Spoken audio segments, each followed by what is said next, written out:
Sarah. Tonight we're at the Broadwell Funeral Home in Felicity, Ohio. We have the current owner of the house. We did a full interview with him over the history of the house. So we're going to include that here. Then we're going to get into the next investigation on the next one. Hope you guys enjoy. Stay tuned. Next day she sends me the picture and she says, you need to take a look in the window. So, you have to take the phone because you'll have to probably adjust it to where you can see it. See the rocking chair right there? Yes. We want to do the intro. You want to do it out there on the porch real quick? Huh? It looks like somebody's sitting. There's a lady sitting in it. Right here. Huh? Right here. How about we go in there with our Oh no, I was wheelchair? looking at the rock chair. Oh, there is a man standing there. No, I see with our wheels. Oh. Hang on, guys. I There's a got to lady do my sitting in the chair. Right there is her face. She's got an old-fashioned bonnet. She has a shawl on her shoulders. I'm going to do She's holding a baby right there. Over here, see the man standing there with his beard? Yeah. And there's two kids down here in the front. Oh. Now, at the time this picture was made, that's this window right here. Standing in that window was a 9-foot fully decorated Christmas tree. And you could not see from outside, inside. Wow. So when we had a new roof put on this house back last fall, the roofer called me because there was an old chimney that went up and I wanted the chimney tore down because it was getting ready to fall down. So about 10 o'clock in the morning they called and Mr. Grill, I said, yeah. He said, this is Dave the roofer. I said, yeah. He says, tearing down that chimney, and he said, I needed some different tools, and he said, I went down the truck to get them, and he said, when I walked down the stairs, he said, you know that rocking chair you got in the living room? I said, yeah. He said, that thing's just rocking away, and there is not a soul around it. I said, yep. That's just a ghost, don't worry about it. So.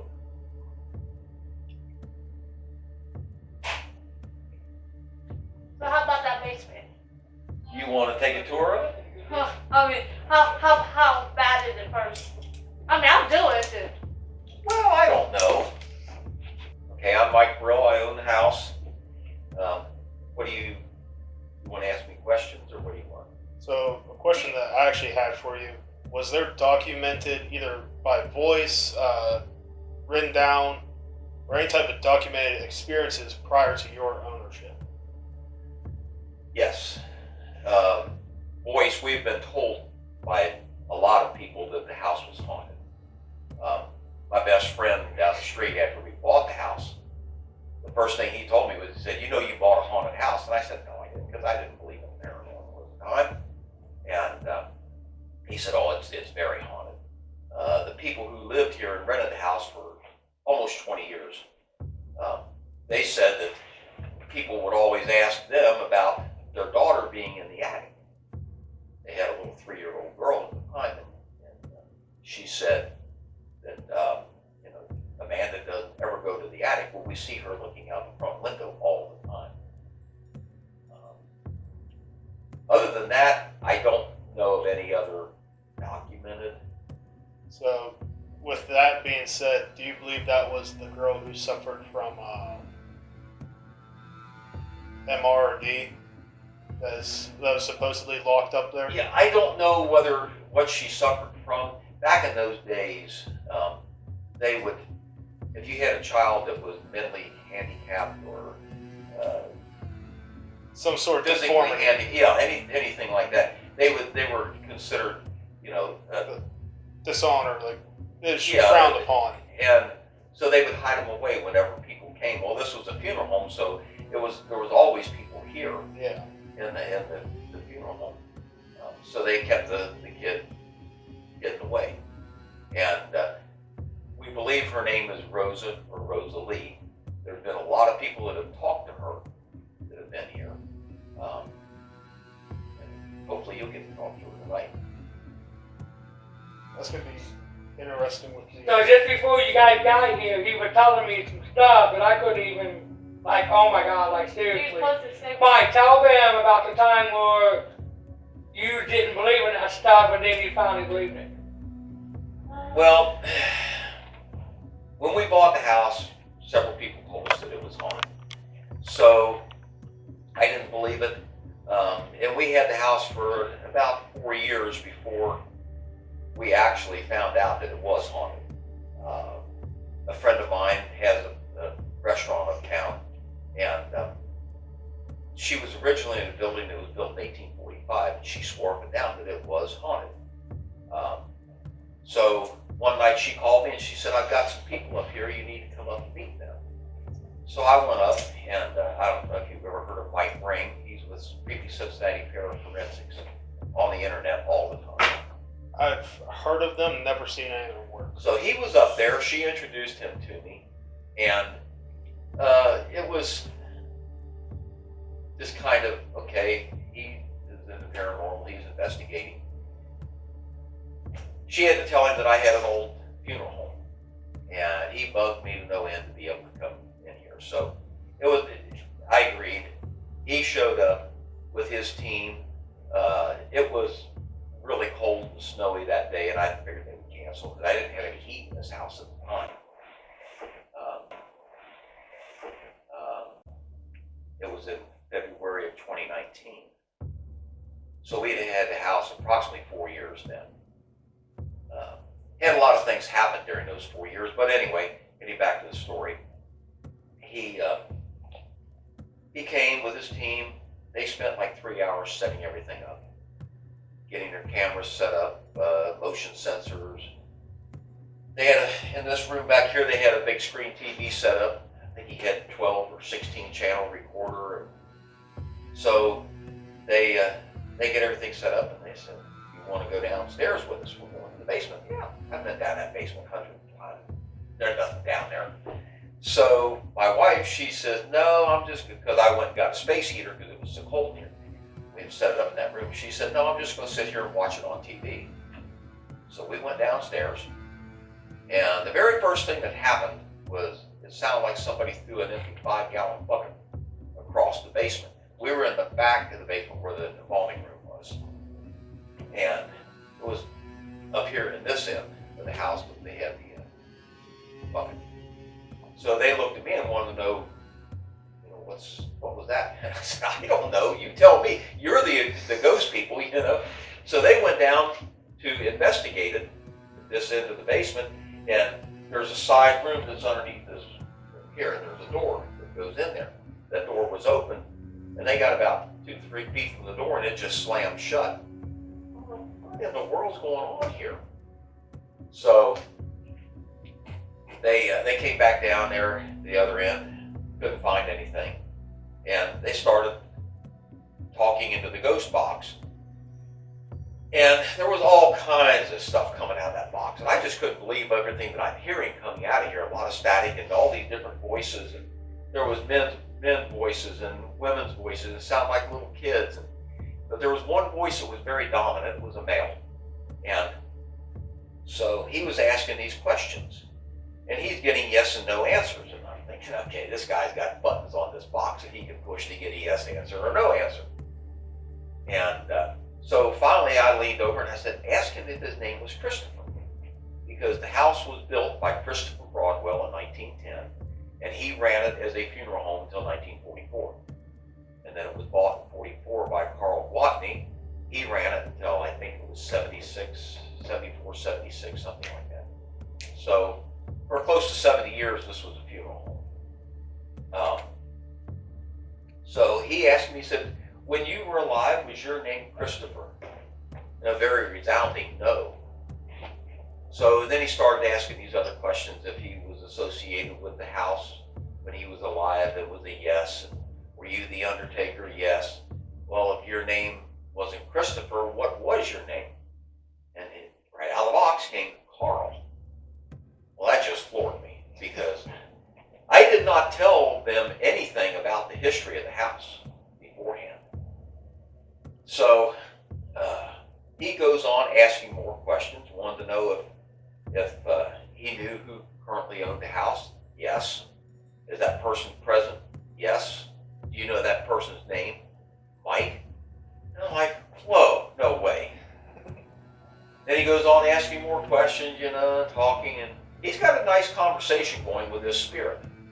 And he asked him if and he said, that Mike and his wife are attempting to renovate this house back to its former glory. Do you have a problem with that? No. Will you let them live here in peace when they get it done? Yes. I'm thinking, hey, all right, this is good. So then he asked, he said, well, do you know Mike's wife? Yes. Is she present in this house? Yes. Do you know her name? Anita. I was like, there's no way. How's this stuff coming out of this box? So they went on for another 15, 20 minutes down there. And then they said, well, since they were broadcasting on the internet, since our batteries are getting low, we're going to get off here. We're going to go recharge batteries. We'll be back on in about a half hour, 45 minutes. So we came upstairs, and I walked out in that room, and my wife was sitting there, and she looked at me and took the point of the finger, and she says, if you think I am moving into this house, you are out of your mind. And that was the last time she has been in this house. She refuses to come in. That sounds exactly like her. I don't blame her. So, during that investigation, did you guys come across whatever it is that's negative in the basement? Or how did that get stirred about? No, that wasn't until probably several months later. It wasn't until after I got hooked up with UGPN and Austin Maynard, and Mike's part of the UGPN also. So we were having a lot of different groups come in here, and one group one night said that they had a very evil spirit in the basement. And since then, there's been a lot of people that have talked about the evil spirit that's in the basement. It calls itself either one or the evil one. Okay. And hates females.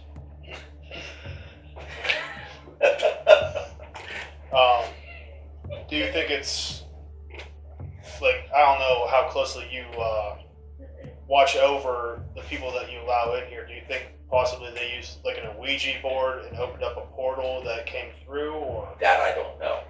I know because some people gave me an antique Ouija board, and I brought it in here one night. Mike Ring was up here, and I brought it in. I said, look what these people gave me. And he said, get that out of this house. So it's out there in the back of my car now.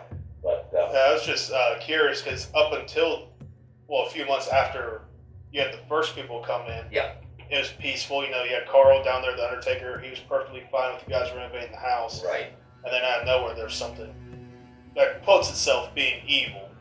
Well, what's funny is when I think back about things, when we first started renovating the house, we tore everything out, tore it all down to bare 2x4s in here because the plaster was all falling down off the walls. We bought it at the sheriff's auction, sight unseen. Well, you can look through the windows, but that's about it. You couldn't go in. And, instantly you have buyer's remorse once we won the auction and got the key and came in here. It was like, oh my God. Plaster's falling off the walls. The electric is shot. The basement was half full of water because there was no electric on in the house, no sump pump. Nobody lived here for 5 years. All the plumbing was totally shot. So I hired a plumber, and he showed up. He told me what all I needed to get, so I went and got all the piping and everything he needed. And he showed up, and he worked a day and a half, and he never came back. He was in the basement for the first day and a half, and he never came back. He wouldn't answer my phone calls, wouldn't answer my texts, anything. We're having a similar issue, her and I, with buying a house. The family's daughter owns 2 houses. She's having one renovated so she can live there and they can move into her old house. And the house that she's having renovated, the first contractor, he got attacked, or something happened. He had an accident and he couldn't work on it anymore. They hired another guy. It took him a month and a half to do a bathroom and all that's left to do is the kitchen, and he doesn't want any part of it and won't say why. So they probably will think that they would think he's crazy if he said, you know, Right. something's going on here. Well, we've had a lot of activity that I can't explain. Mike, tell about the one where the person down in the basement that don't like women. You just said that. Okay. Yeah. Yeah, the evil Evil one. one. Yeah, I mean, physically, women have been in the basement and physically got sick and had to come out of the basement. They'd be out of the basement for just outside for a minute or two, and they were fine. Yeah. Go back down the basement, and they're sick again. So, you hear. So far, I haven't heard any tonight, but I can be in here working on the house, and you'll hear little footsteps running up and down the hallway upstairs. I've heard little kids laughing. Be down in the basement, you hear people walking up here, and you know that you're the only one in the house. So, my dog sees things all the time when she's up here.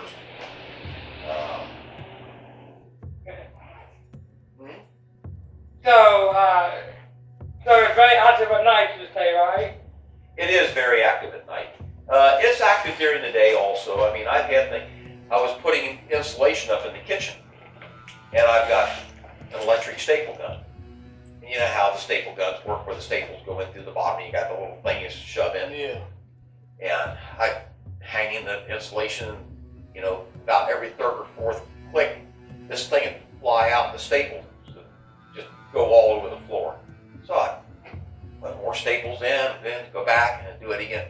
So I thought, well, I guess this gun's bad. So I had another gun. I went and got that gun and brought it in and started doing the same thing. So I did that 4 or 5 times. I said, well, I'm done putting up insulation for today. Came back 2 or 3 days later, finished the job, not a problem one. Apparently the ghost just did not want me working in here that day. So the electrician, the first day that he worked up here, he's our electrician down at work, so I hired him to wire the house. Came in on Monday morning, and we're sitting there, and he looked at me and he said, "You and me need to have a serious talk." I said, "About what?" He said, "About that house." Okay. And I said, "Okay." He said, "That house is haunted." He said, "It's bad haunted." So a lot of activity on your REM pod. And did you get pictures of spirits? I've got a lot of pictures at home that people have sent me, and I showed you the one on my phone of the lady sitting in the rocking chair, with holding a baby and 2 little kids and the 2 other men in the picture. I had a guy, had a group here one night, and I was showing that picture, and the man and woman who rented the house for the night, they had been here before. So she was standing there while I was giving the history tour, but he was putting all their stuff on.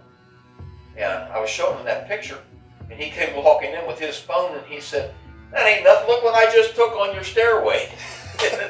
And there's a man standing on the stair, about halfway down the stairs to the basement, just standing there. And have a picture of the Grim Reaper in the basement, in the embalming room. He's standing there, and it looks just like the pictures that you see of the Grim Cloak Reaper. inside. But he's got his hands crossed like this, and he's holding a skull in his hand. Mike scared me already. You'll be alright. So this is No, because what he just said, like, if I see one of them actually one day, I'll probably just want to freeze and not move. Like, hey, don't disrespect. Oh. Now that was the sump pump. okay. I was gonna ask, was What? that outside or in No, here? that was that noise. You just didn't hear the noise. I did. That's the sump pump. If you hear that, that's the sump pump going on. Okay, yeah, you're telling me that. Yeah. Yeah, It I almost see what sounds like you're like truck hitting a pothole outside. Yeah. Well, it came from back over in that far corner, and that's where the sump pump goes outside. and I've just got it bricked right now until I get the rest of the plumbing done down in the basement. But, so. Anything else you wanted to know? You're on your own. Oh, well, thank you. And I'm Because- planning on Ask doing a him 30 why. minute Because usually when the No, sun I'll goes down, I don't stay here. See, that's the thing. I don't know if I want to do a 30-minute lunch on Hold on. You challenge me, that's a deal. You're going. Yeah. As long as nobody touches I mean, she don't do basements at all. And for her to say she's gonna go in this basement, I'm like, I don't think she's gonna do it. We had, well, the couple that took the pictures, I showed you the picture on the, Yeah. when we went to the basement, I told them about the evil one down there. And they said, well, we hope we run into him. We're not afraid of him and stuff. Yeah. So the next morning, she sends me this text before she sent the picture. She sends me this text and it says, we met the evil one last night and told us that either we got out of the basement or he would kill us. So I texted her back. I said, well, what did you do? And she said, we're still alive, aren't we? Apparently they got out of the basement. But I don't know. Yeah. I was probably like, yeah. Never. I can try and see if Chris is at home. If he is, he can come up here and he's got a lot of hair-raising stories.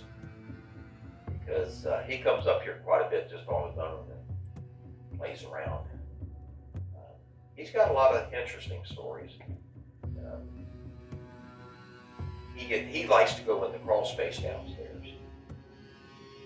Not too many people have went in there and come out not feeling violated. I mean, a guy my size in a crawl space is going to feel violated regardless of if it's activity or just Well, because the it's a crawl small space, space. it's really more than just I mean, you could almost stand up in it. It just doesn't have a concrete floor in it. Oh, okay. It's- It's a dirt floor. Well, yeah. It's the other half. Only half of this room has a basement. The other half of it is crawl space, but they didn't put a lot of dirt in there. I mean, you can almost stand up in it. Okay. This part of it here, the upper part, is where they had the coal bin, where they had the coal fire furnace in the house. Now it's got 3 250-gallon oil tanks in it because after the coal fire furnace, they went to oil furnace. I've got gas force there now, but I haven't figured out how I'm going to get those tanks out of the basement. So. Well, yeah. Yeah. He's probably thinking in his head, like, good luck, y'all. You have any questions, Mom? I pretty much know everything you already told me. He just pretty much told us, yeah. So we could do a walkthrough tour. Yeah. Yeah, as long as you don't scare me. Oh, Why I would you won't scare scare you. I won't scare you. You walk around with the And he camera. can't But promise the, you that the other people won't. You walk around with it. Just don't shake me. He's probably nervous. I know, like you want to hold it. He's nervous. He's nervous in this house? Yeah. I feel like we're Follow him. I was up here hanging drywall last night, and I was going to clean this up, and I thought, I have plenty of time when I get home from work. Then Austin called me, and he says, they're already there. It's like, what? I got a mess in that side room that I got to clean up.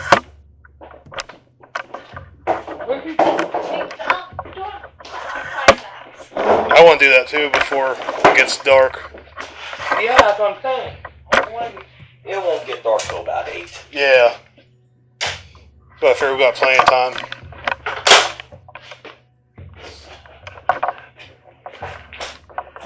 That's my I feel Bailey. like a little like I feel the energy here like ooh like the whole We're gonna put that on a t-shirt. I got you with. It's just your hands in your face. Hey, Sarah, walk to the bathroom. What? Oh. Where is that I'm at? not going by myself. What is that?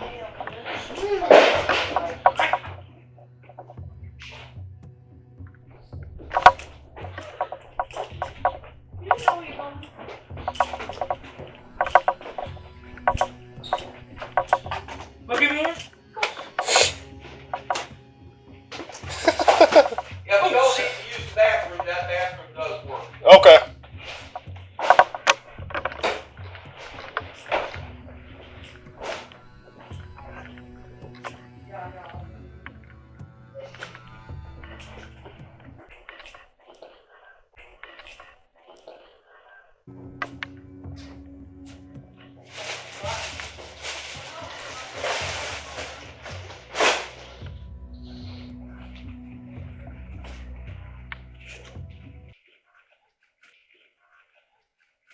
Should have went home, got my truck and brought it up so I could get this garbage in. Never know. Who's up in there? So where do you want to start? Upstairs, downstairs, basement? I guess start at the top and work our way down to the bottom. Okay.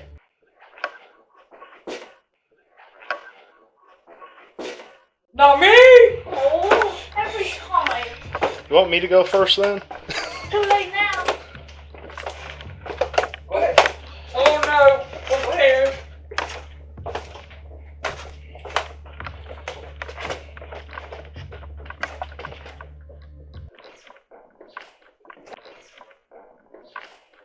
Oh my God, look at all that stuff. Yeah. See how these sheets drywall right here? Yeah. Try carrying all those sheets up these steps. I'm trying to get the focus. Because all this is all Here, new. come over this way.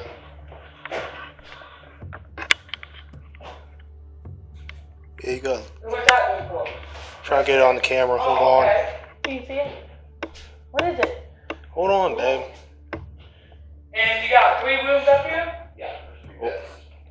This front bedroom, this one has Right across here. somewhat. Huh? You have a scratch. Active. It's not nearly as active It as just that happened one is. burning. Okay. Right here, guys.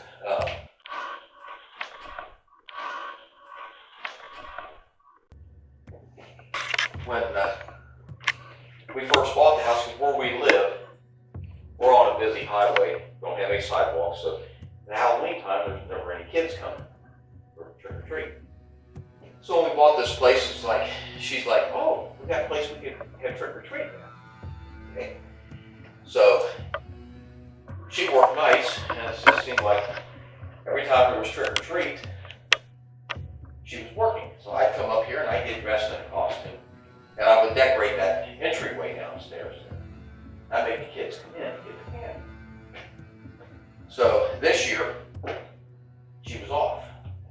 So she says, I can go do Halloween. I thought, yeah, you can. So she come up and I said, what are you going to dress up? I'm not dressing up. I'm not going in the house. We're not doing all that. I'll be on the front porch. I thought, man, the kids always like coming in. What's the argument?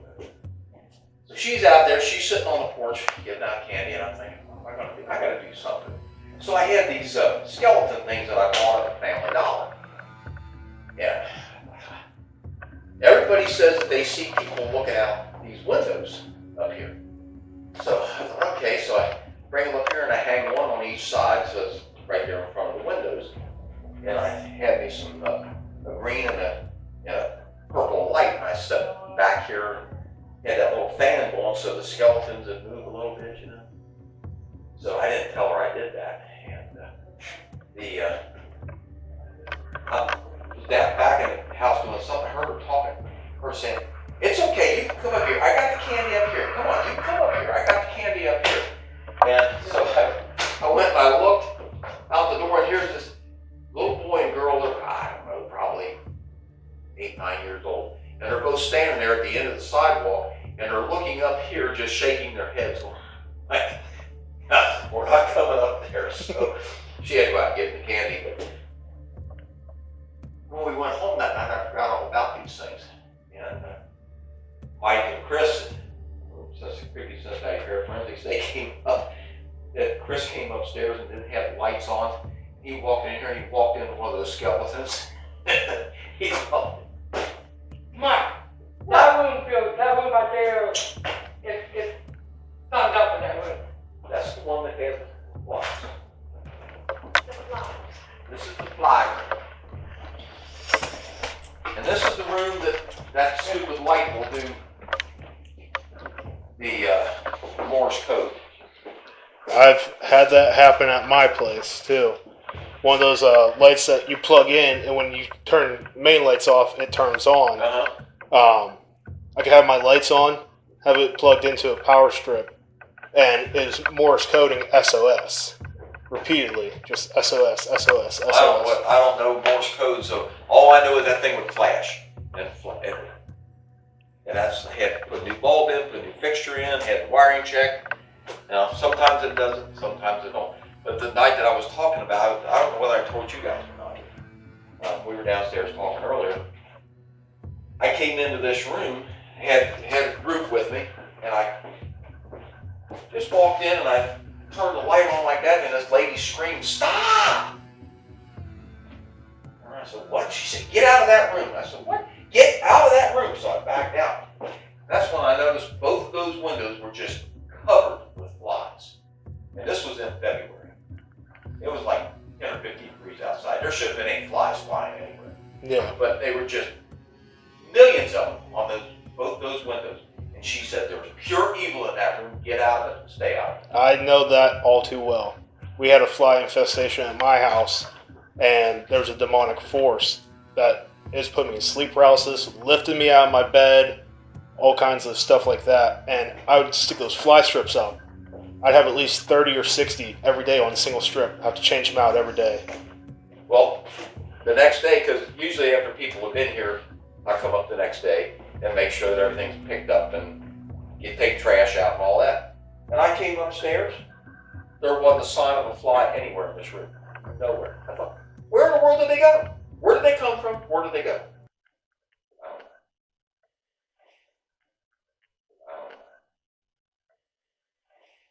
There was 2 people that died in this house. And when Carl Watney went out of business, he retired. He couldn't find anybody to buy the house, or couldn't find anybody to buy the business, because there was 2 other funeral homes in town besides him.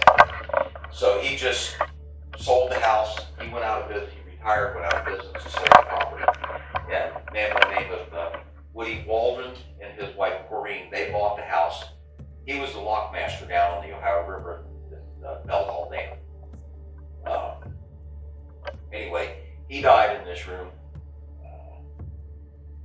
He was, I think in the late 80s when he died. And his wife was already in a nursing home. And then after he died, then their son took over the property, and he was an absentee landlord. And he wouldn't fix anything if stuff broke. If you fixed it, if it broke, you're going to fix it, or it stayed broke. So the people who rented the house for almost 20 years, he had a really bad heart, and he was on a heart transplant list, and he didn't make it. He passed away. He was also in this room. So, I mean, there was nothing evil as far as, violent deaths. There was 2 people who died in this house. So, So would this be the room that they would see Rosa out of, or would it be that room over there? Rosa, Yeah. they would see Rosa out of the attic above this. Okay. Here, there's a gable, and that gable has a little window there. Okay. And that's where people would see the little girl looking out the window. Okay. And some people were here 2 weeks ago, I think, and they had on their box, they kept picking up a little girl's voice saying, help me, and they asked her what her name, can you give us a name? And she said Rosa, but over and over again she was asking somebody to help her. So, this room, like I said, is not really that active. In this room, this is the closet where my dog saw whatever she saw and wouldn't quit growling, and it was all I could do to get her away from this door.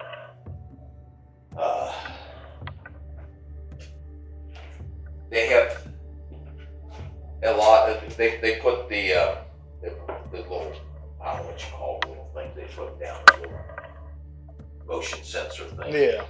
They put those up here, things goes off constantly. The REM pods go off constantly in this room.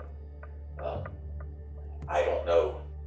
So with like the REM pods, to your knowledge, is there any wiring going underneath the floorboards here that would possibly cause them to malfunction? No, because all the wiring is in the walls. Okay. The only wiring in the ceiling would be what's going to The light. to the lights. Yeah. But all the wiring is all run, and it all goes back down the center hallway, and then goes downstairs to the basement, to the box, Okay. panel box. So, and there, so you don't have to stumble over that.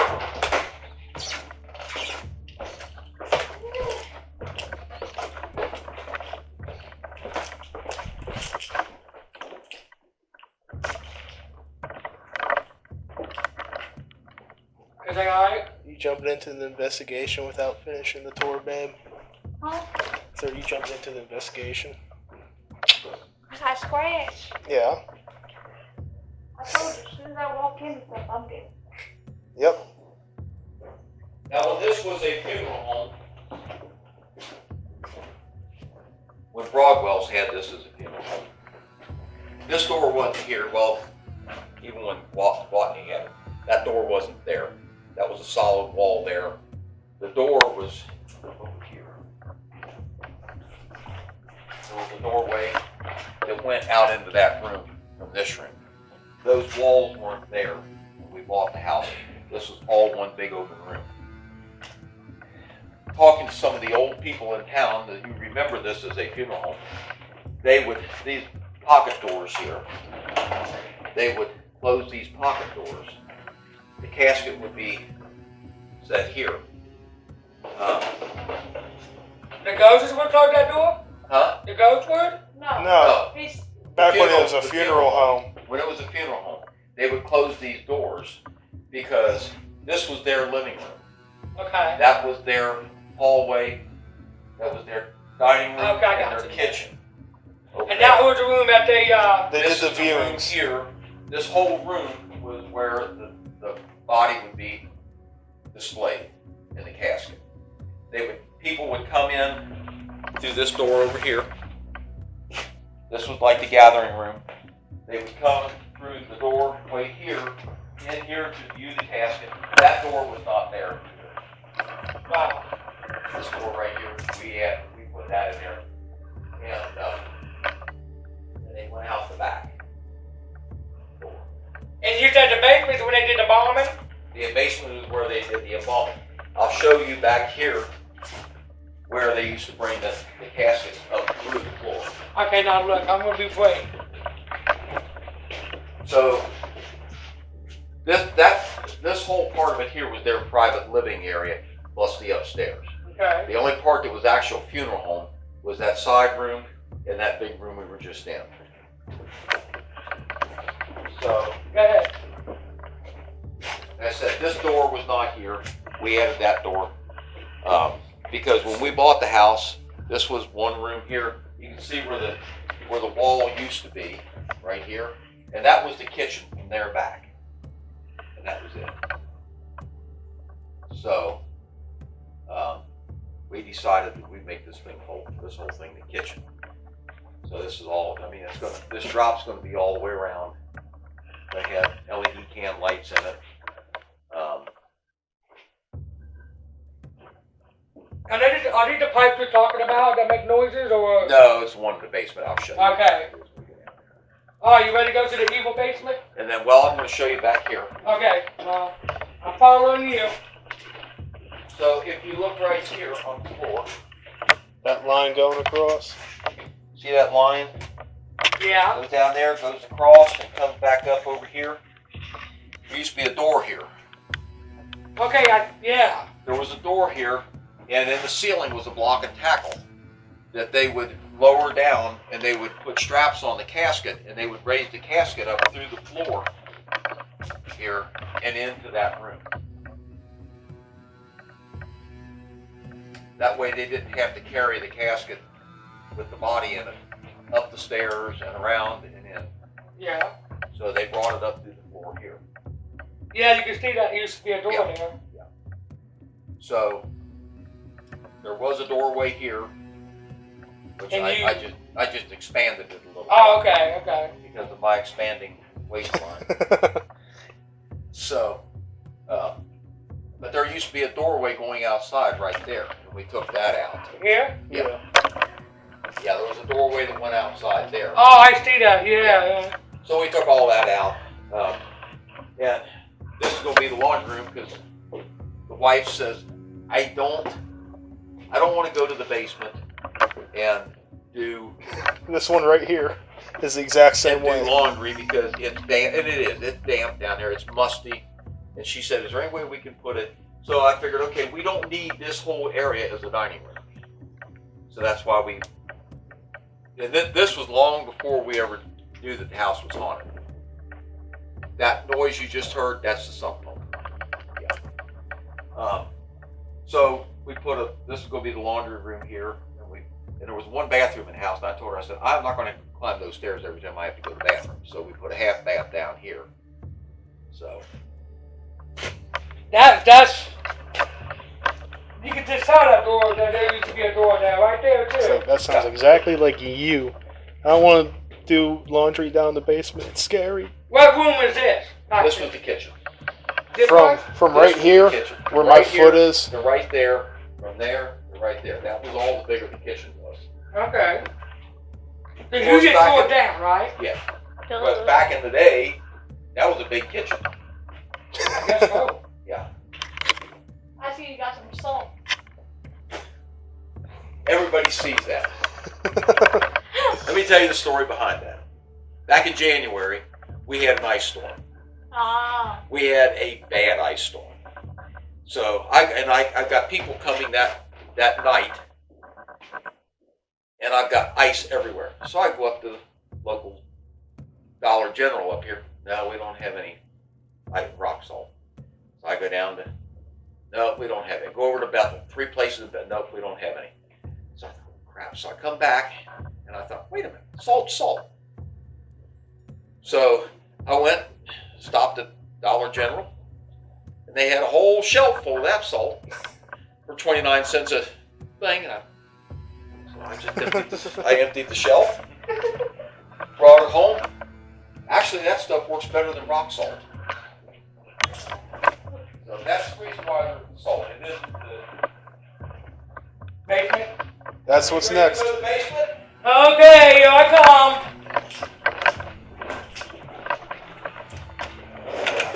Go I on. keep this against the door because the old basement door back there doesn't seal real tight. Yeah. When the wind blows really hard, because This door yeah. won't. And I got an alarm system in the house, so I put this up against the door to keep it from blowing open and setting the alarm off. Because I hate to get up in the middle of the night and come up here and reset the alarm. Are you? So. Help me. And at first I thought maybe it was the spirits setting it off, but I'm not too sure about this.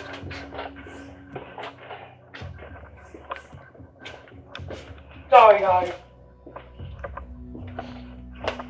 I don't like basement. it's pretty dry down here. I'm surprised. As much rain as we had the past couple of days. Okay, this is the dreaded basement.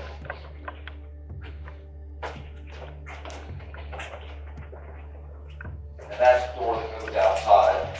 Oh my God. This is the embalming room here. You can see the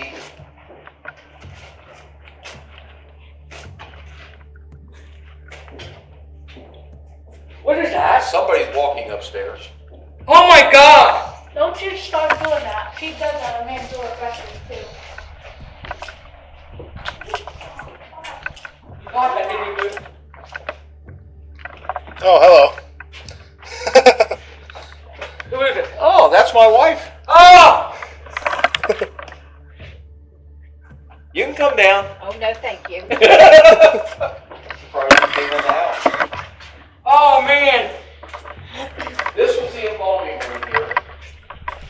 And you can see where the walls used to be. And the reason why it was torn out because the basement was flooded and it was nasty. Against this wall here when we bought the house, and if I'd known what we knew now, I never would have pulled it out, was the draining table for the body. Okay. And it was a big cast iron that took 6 of us to get that thing out of the basement. So, came down here, turned, and there was a big triple cast iron sink here. And right here is where that door is upstairs. So when they were done with the body and it was in the casket, they would put straps around the casket. They would lift it up so they didn't have to carry it. That's the crawl space there. Okay. There's the infamous 5-gallon bucket, and that's the wooden chair the guy was sitting on. This is the room. There's no lights in here, but as you can see, there's 3 250-gallon oil tanks in there that I don't have a clue how I'm going to get them out.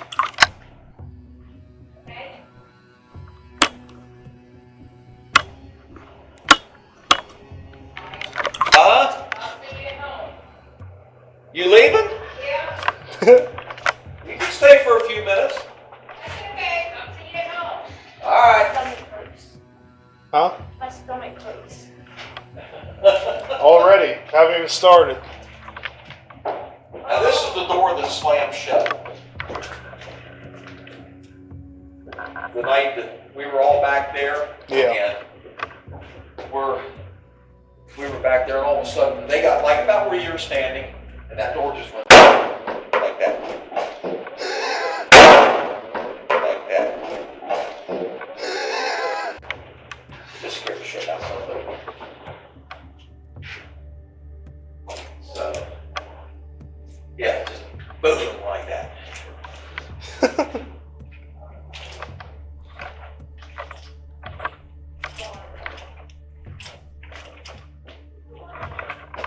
So this is the infamous basement. I'll leave it up to you to figure out how haunted it is. All I know is that I've had many people say that, and there's people that have come down here and go back upstairs and refuse to come back down here. They feel the presence. I don't feel anything. That was Mike that slammed the door, by the way. Yeah, I can't go down there by myself, so I can't do it. I don't think you should either. I'm sorry, I can't do it. We haven't even started making contact with anything and you're feeling sick. I'll go down there with you too, but I will not go down alone. But like my stomach was getting like all upset. Like I He was, said like, that down there vomiting. women get physically sick. Yeah. Once they step outside for a minute, they're fine. That shocked the hell out of me that she came in here. Well, yeah, I was like, okay, I hear a door creaking, I hear footsteps. I came up here to see who's Yeah, that in scared the here. crap out of me, Mike. Who was that was running right after the door slammed? Huh? Wait, neither of you two went running whenever the door slammed? No, From down there, we heard somebody that wasn't me. like somebody That was- later though, like you, or like a woman just running. It was, Might have it was been from, her. I didn't run. yeah, it was like real fast footsteps, and it came from up here. It was right above us. So maybe you scared the shit out of a ghost, Mike. I doubt it. Okay, we done with the tour and interview? Yep, unless you guys want to go out to the garage. Okay, yeah. What's out there? What's with the garage? It's haunted too. I've got a couple of antique cars out there, and had a group here one night. This one lady, when she walked in, she says, "I'm a psychic. I believe in psychics about as much as I believe in the paranormal." So this is right when we were first getting involved in this. So we go out there, and I've got a 65 Ford Galaxy 500 XL convertible out there. She walks up to that, and she's standing there looking at it, and then she puts her hands on it. She closes her eyes, and she starts swaying. I'm thinking, oh my God, she's going to pass out on me. And so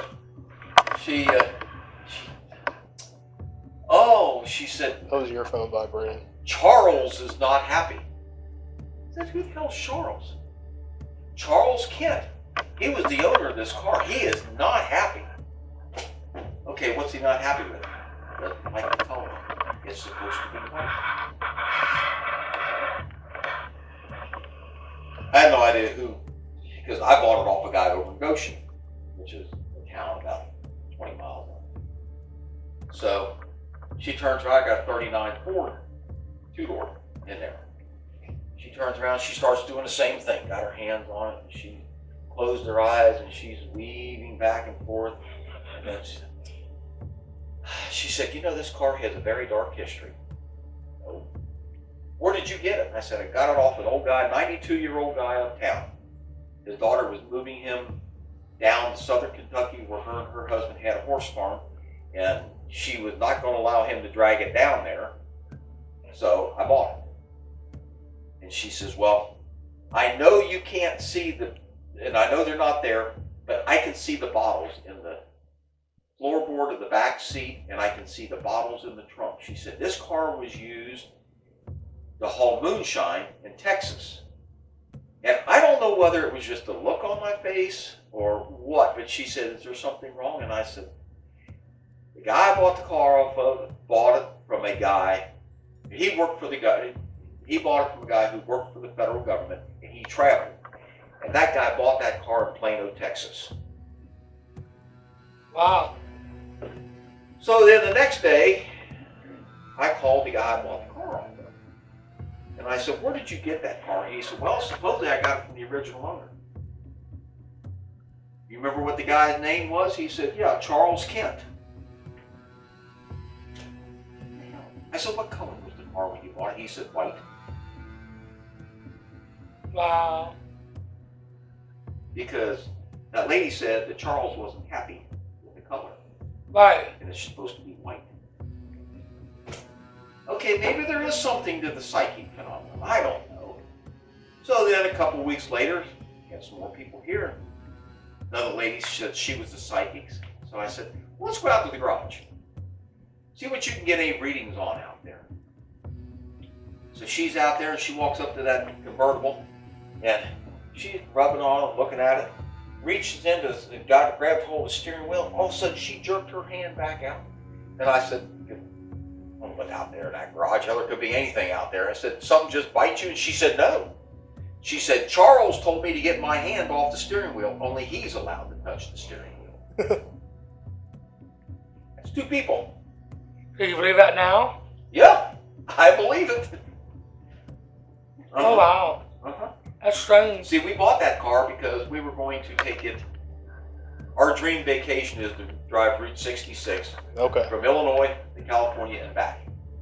What better way to do it than a nice convertible? Oh, wow. So we bought that car for that. And the wife, she says, there ain't no way in hell I'm taking that car on a 3,000-mile trip. Wow. So, That's strange.